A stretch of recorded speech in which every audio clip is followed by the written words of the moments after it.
Welcome to the MSDW podcast. I'm Jason Gumpert, editor at msdynamicsworld.com. On this episode, we bring you the story of one company's journey from AX 2009 to Dynamics 365 in the cloud.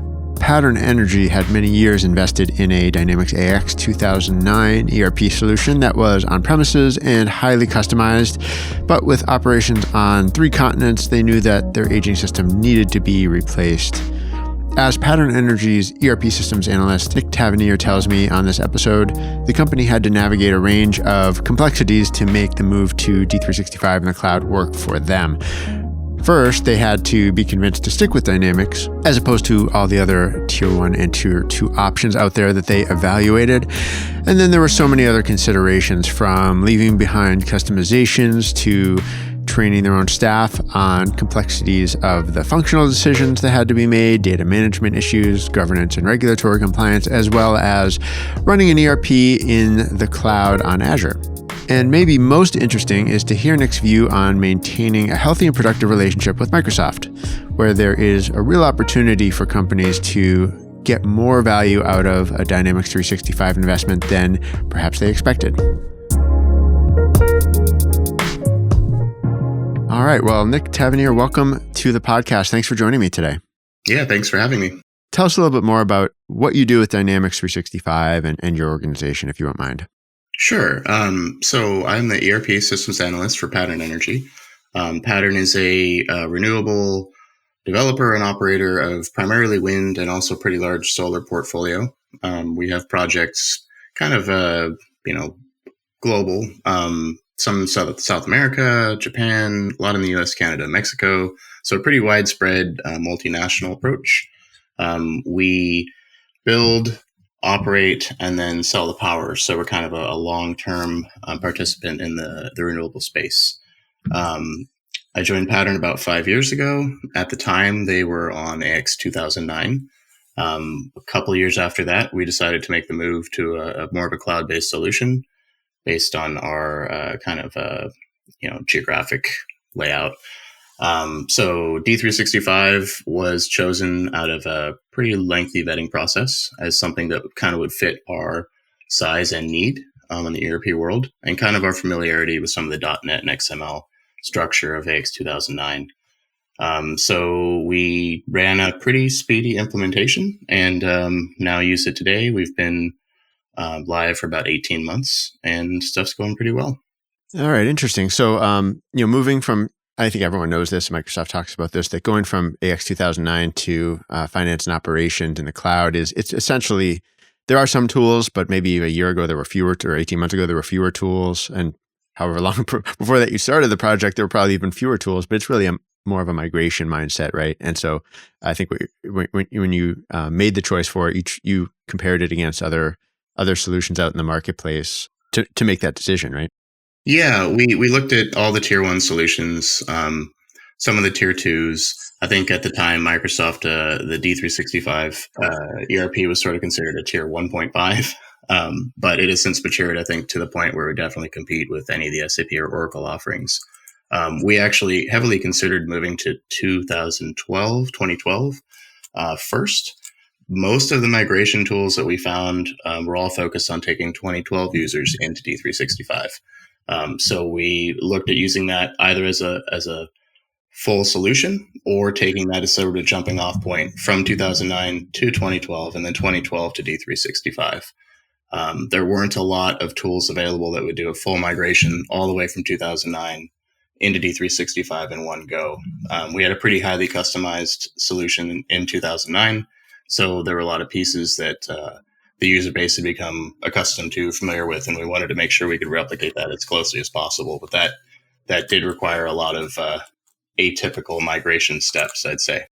Yeah, I've heard that before, that, especially, 2009 solutions, if they've survived for 10 years, they likely were, carefully customized and crafted to really suit the needs of that organization. And they've really become sort of entrenched in core business processes over the years. And it's no small deal to replace them with something else. When you did actually make the assessment about moving straight to F&O. How hard was that process in terms of evaluating sort of what would need to be recreated as customizations? Could you replace anything with core functions? Could you find ISVs to fill needs? Do you recall how much of the effort was in that part of the planning?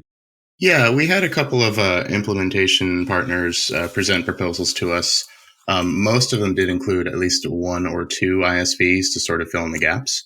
But with, like you said, the customization that we had in 2009, we actually ended up with a lot of the out of the box D365 functionality was something that we had previously sort of cobbled together in 2009. So for that stuff, it was basically a one-to-one replacement, pretty seamless for the users, which was kind of nice to see that, our customization efforts weren't dead ends. It was something that we could just transition into stock D365 functionality. But there's inevitably some stuff that I think, even if it's sort of nascent in D365 FO state, ISVs have a little bit more robust offerings. That's probably typical with any ERP implementation. So some of the financial consolidation stuff, we did keep in mind that we were going to have at least a couple bolt-ons on D365. So it was really sort of a holistic review when we were looking at the ERPs. It was always ERP plus, A, B, C, et cetera. We just tried to minimize the non-D365 software that we would get involved in to try and streamline the implementation. Sure, that's understandable. And my sort of outside view is that, or what I've heard from various people, is that it seems like Microsoft and now partners too really have been making an effort to encourage companies to really try to find the out of the box, solution to a challenge that they didn't necessarily think was possible. That maybe much more so than in the AX 2009 or even 2012 days. That seems to be something that both Microsoft and partners are stressing to some degree. I mean, I know partners don't mind, working up a solution for a client, but definitely. I think they've been listening certainly to different industries and seeing gaps in their portfolio and stuff that they wanted to add. I know there have been some acquisitions kind of in the asset management world that I think mirrored stuff that we were trying to do with an ISV. So it's nice to see that they're trying to incorporate those missing pieces into the overall ERP solution. But certainly we set off on the best possible foot and envisioned revising some business processes to more utilize stock functionality. We'll re-envision how to streamline the organization based on what is best use of the software at hand, rather than trying to customize our way into a process that may not be best practice in the industry. But there were a lot of things that we ended up realizing that what we had sort of adopted over the years is the best fit for our organization. So there were a few areas where we strayed from the out of the box stuff, but it was nice to see that they had grown the ERP to the point where most of those things are ready to go, and easily available, easily implementable. So we just kind of moved into those. Yeah, you've touched on a couple of the areas that were really important for Pattern Energy, but maybe you could talk about more of those. I know you mentioned specialized financial or financial reporting, for example. You mentioned earlier it's a multi-country organization, multiple entities. Any other really key areas of the product that are worth noting? Yeah, so like you said, multi-entity, multi-country, multi-currency, a lot of those things introduce some complexities into the reporting layers, different hierarchies, different ways you want the entities to roll up, where I think that kind of maybe on day one caught some people by surprise in terms of how the ERP would expect that to live in a single entity when really we wanted to touch on multiple.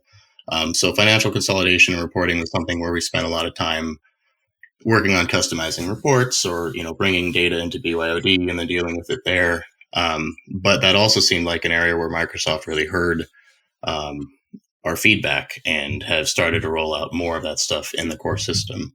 The other one was the asset management piece and the field service. where we were using an ISV that was eventually acquired by Microsoft, which was sort of a nice vote of confidence that we had landed on the right solution. But something really based more around our service needs in terms of, work orders and route scheduling and kind of a very granular approach to the service objects. Those are the two, I think, where we initially saw the biggest hurdle, but then realized that Microsoft was really striving to fold those in. And that's something where that was kind of a nice vote of confidence that we were headed in the right direction and that they were there to support us along the way. That's interesting about the field service. So you were an early customer of Field One, and then is that what you're talking about that was then acquired?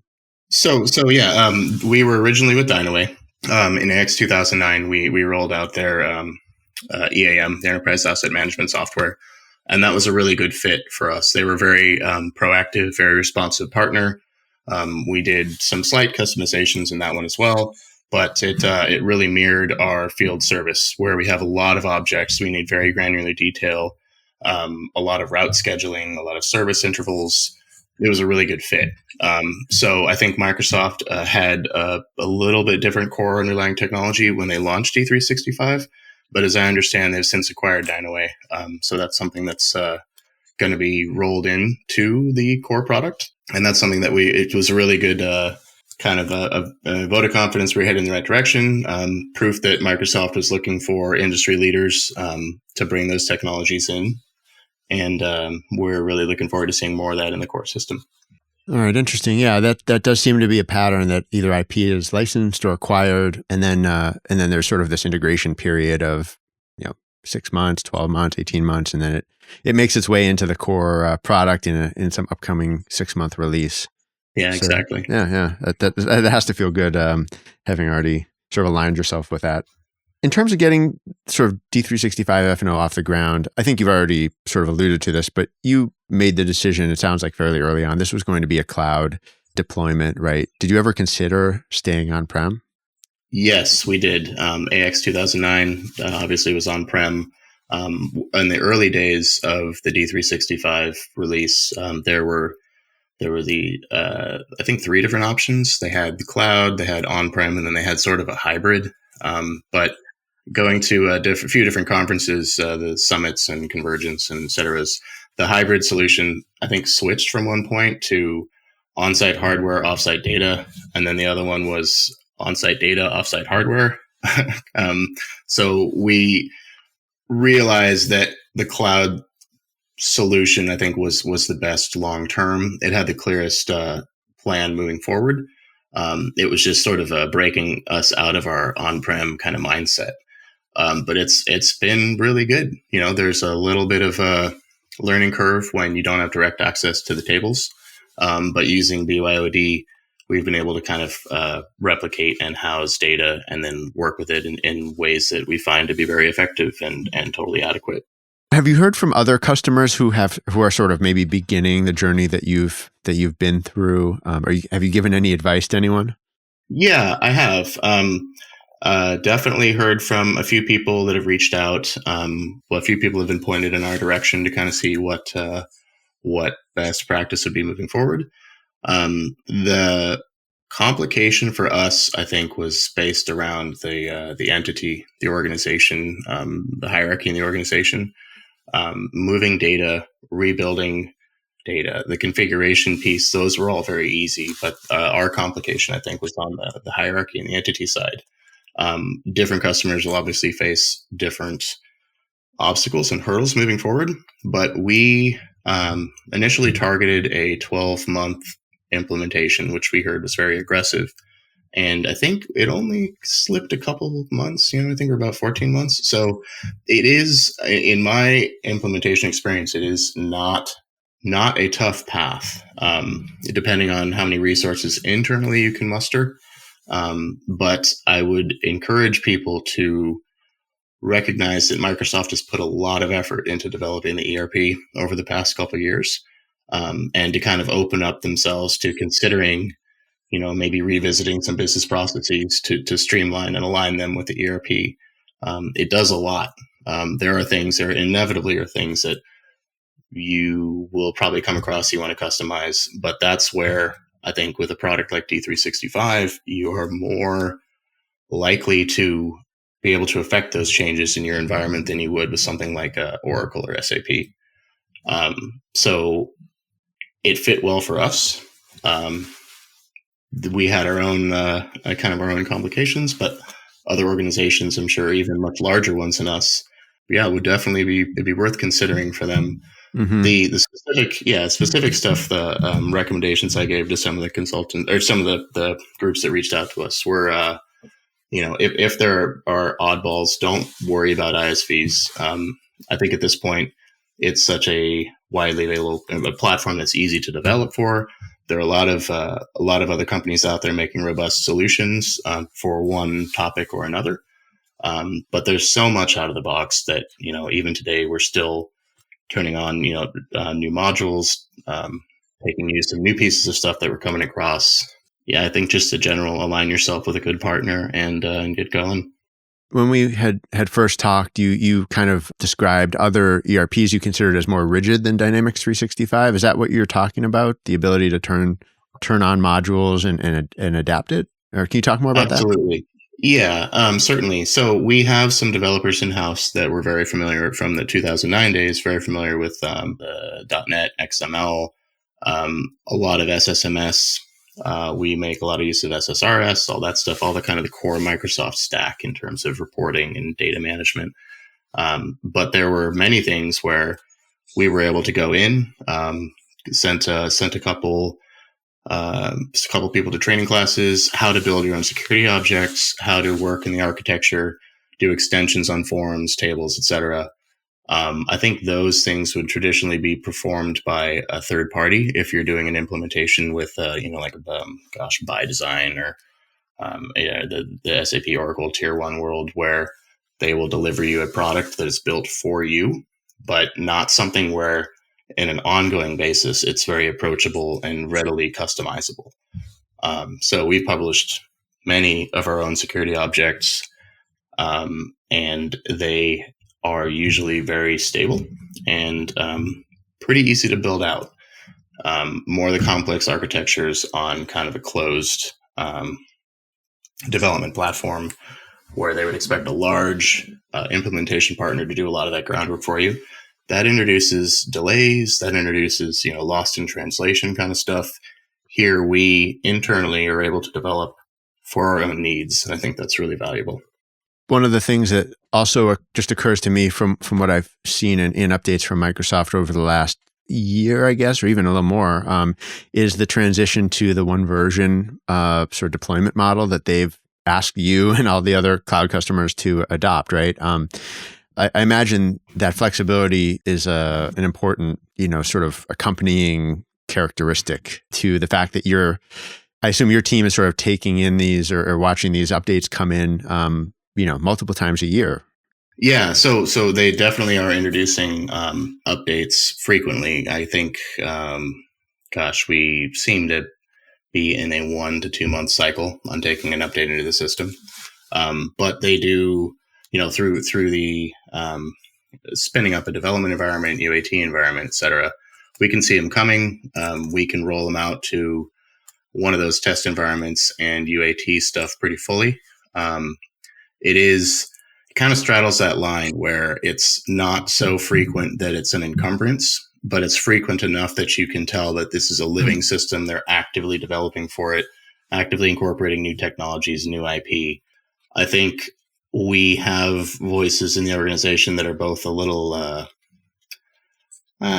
you would like fewer updates, but I think mostly, certainly the user base and most of the ERP team appreciates the new functionality that's coming out, addressing some of the kind of long-lasting questions or things that we'd like to see improved. Those things have shown up, and it's better to see those things come every month or 2 months than, once or twice a year. Right. The thing that would occur to me as the most problematic or the most concerning with this approach is, compliance related things, for example, or custom development that has to be revalidated. I don't know. Are those the areas that have caused concern, or is it somewhere else?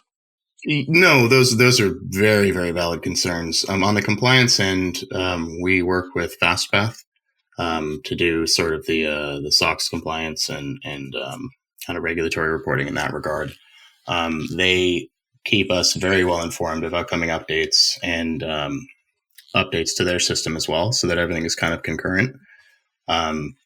We haven't seen too many challenges come up with some sort of new security issue that would create any SOD conflicts or anything like that. Those have been very, very minimal. Making sure that our customizations are something that plays nice with the new system. That's where we employ a lot of RSAT testing and different development environments running in different versions or updates, platform updates. So there is a fair amount of legwork there. Once we developed our model and once we developed, how we receive those updates, when and what the testing package is to make sure that we're comfortable moving forward. After we kind of ironed that out, it was just a matter of going through the motions for each update. So it's we have some kind of dedicated UAT users that are sort of chartered with putting in a few hours in each module or whatever when that stuff comes up. But we haven't seen any of those updates that are so intrusive that they cause an interruption or they take an undue amount of resources to kind of accommodate. That's good to hear. Another thing that I thought was interesting just in chatting with you was that you've, it sounds like you've really kept up a sort of an active relationship with the Microsoft team that oversees the product, that you're giving a lot of feedback, that you're sort of and I think you even mentioned this earlier, actively working to, roll out new features, look for ways to improve how your organization is using it, right? Yeah, our product manager on site is very active in pursuing those conversations with Microsoft, and to their credit, they've been receptive.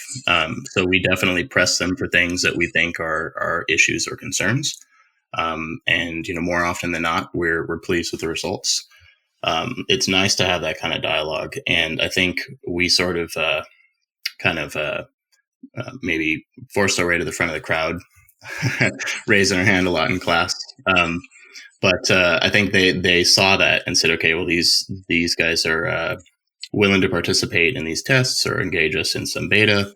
And every user has something unique to bring in terms of demands on the ERP. Just making sure that your voice is heard, and having someone like Microsoft be willing to listen to you and incorporate some of those things. That's kind of one of the best warm and fuzzies from using D365 FO.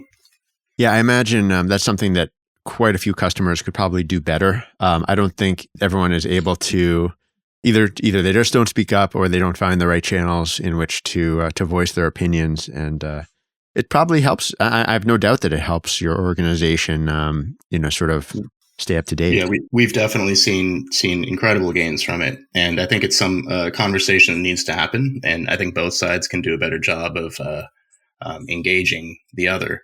But I think it's something that is usually seen as a black box in a lot of organizations when really it's not. And that's where, Microsoft's been in the ERP world for quite some time.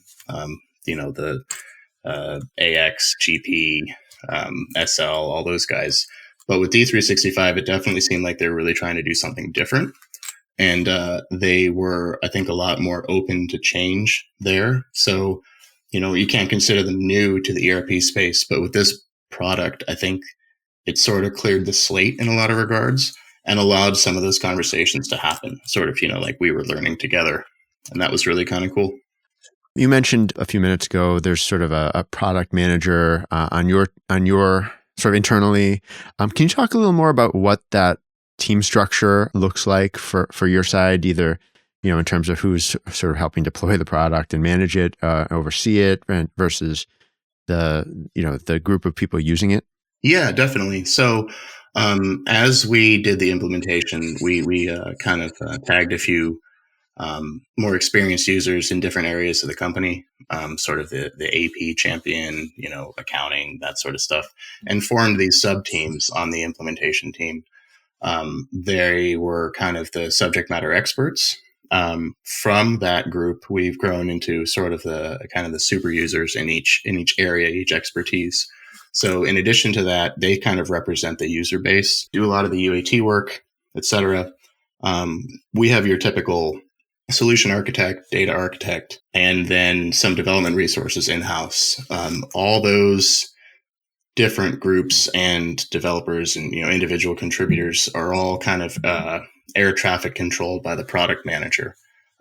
He's the primary contact with Microsoft, runs the sprint planning meetings, the kind of our stand-up calls that we have where everyone gets on the same page every week. Really the nexus for the whole thing. And he's done a fantastic job.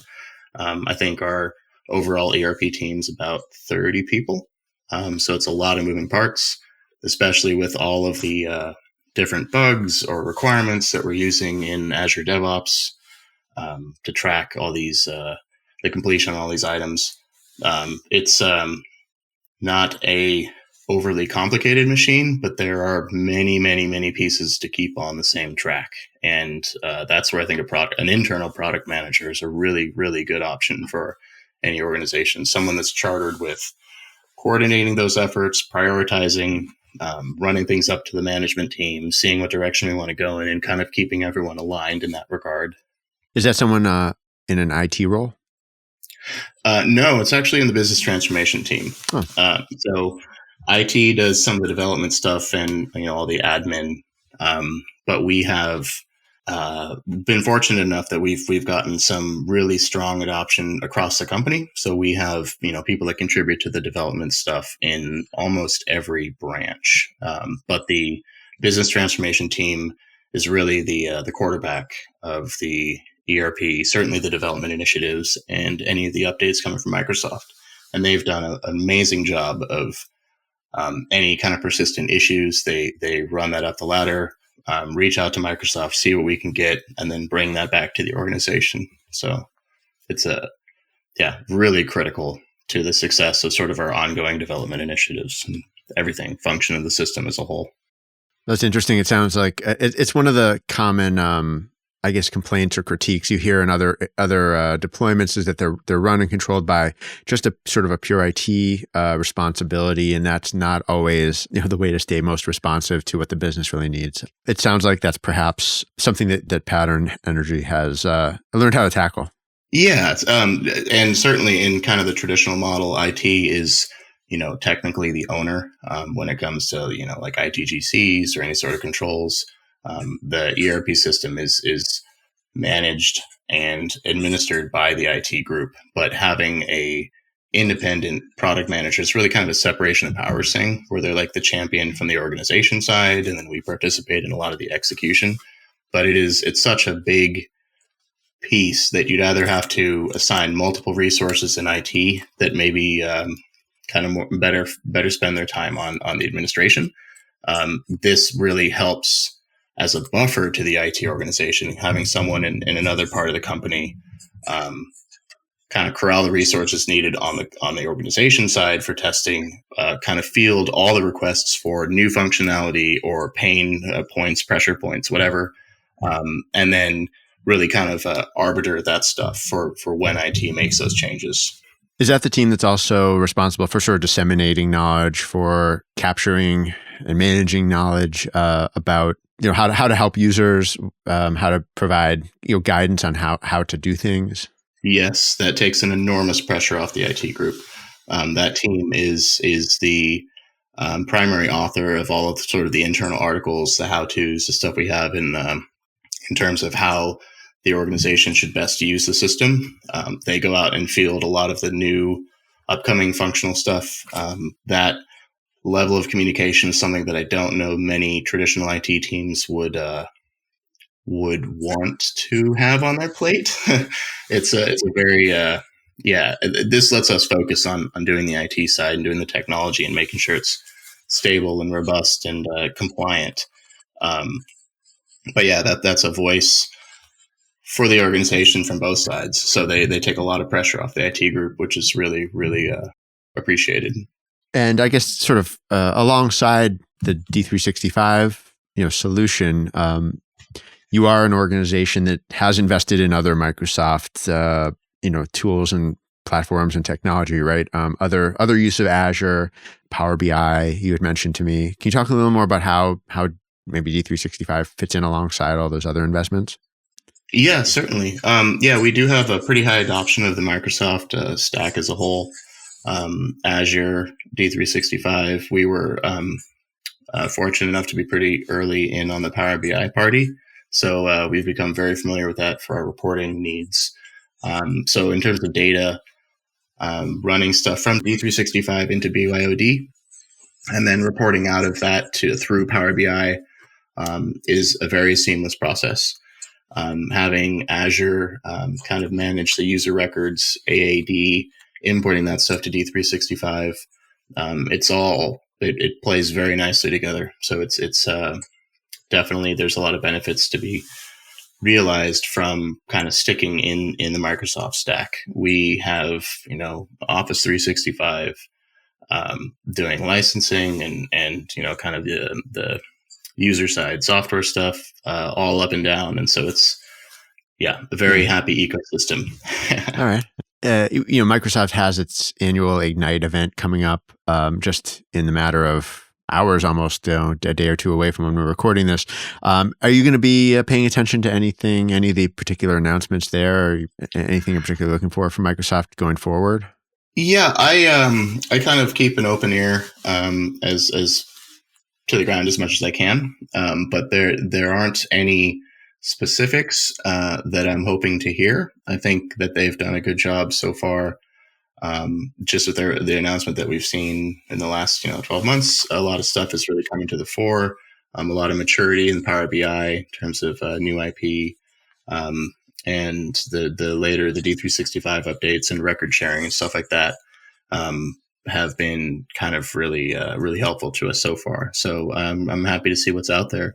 Really excited to hear anything that's coming up, and kind of these announcements really help us plan for 6 months or a year down the road how we can incorporate this technology into what we have so far. When you mentioned record sharing, what are you referring to there? Yes, that was another one of the areas where I think there's a bit of a learning curve with the number of legal entities that we have. Something like vendor records, where they may be discrete from one region to another. Do you want to have a master list somewhere that has all vendor records in it, or do you want to break that up? We had different users tell us that for some types of records, it's better to have them kind of portioned out by locale, where some things we certainly needed to be able to see all the things at one time. So getting records from one entity to another involved a lot of batch jobs for us and a lot of synchronizing data from one kind of master source of record to whichever entities we wanted to get those to. I think we were using a third-party tool to help with that was pretty cumbersome and definitely had some performance issues. We had to run it on the weekend. It was something that took many, many hours, lots of records flying around. I think Microsoft heard that, not just from us, but from many, many sources. And they're working on some new record sharing technology in D365 that'll expedite that process, make it much more of a core tool, core function that previously we had to kind of do manually. So we're really excited about that, what that entails, because we have a lot of record sharing that we have to do on millions and millions of records. So it's very exciting. Very cool. Exciting. I'm glad I asked, because it is to some people, right? right. Yeah. I'm glad I asked, because actually it's one of those many areas that I really don't know much about from the outside, but clearly it's a big deal. Yeah. It was just something that we would have some weekends where we ran just for one type of record, this tool, and it would get 50% done over 48 hours. And we're not that big. So it was very laborious. But that's where we had a lot of struggle on, vendor records are a good example, just not being where they needed to be, or having some component of it not synchronized properly with all the fields, and having Microsoft bring their resources to bear on something like that, I think will bring it to a solution in no time. So that's exciting. Cool. Again. Great. Well, Nick, thank you so much for taking the time to sort of share where you and your organization are at with this solution. It's really a pleasure to kind of get inside a little bit of the story that you've been on. So thanks again. I really appreciate it. Yeah, I'm happy to speak with you. And again, to all your users, like the stuff about the conversation, it's a growing environment for everybody. So really, the more active you can get, I think we can show Microsoft that it's something that we want to contribute to as well, and that can help kind of hone the edge on the product to be even better. So thanks again. This has been another episode of the MSDW podcast. My thanks to Nick Tavenier of Pattern Energy once again for taking the time to speak with me and share his organization's story. If you want to get in touch, you can reach me by email, jgumpert@msdynamicsworld.com. You can also follow us on Twitter and on LinkedIn. Until next time, this is MS Dynamics World, signing off.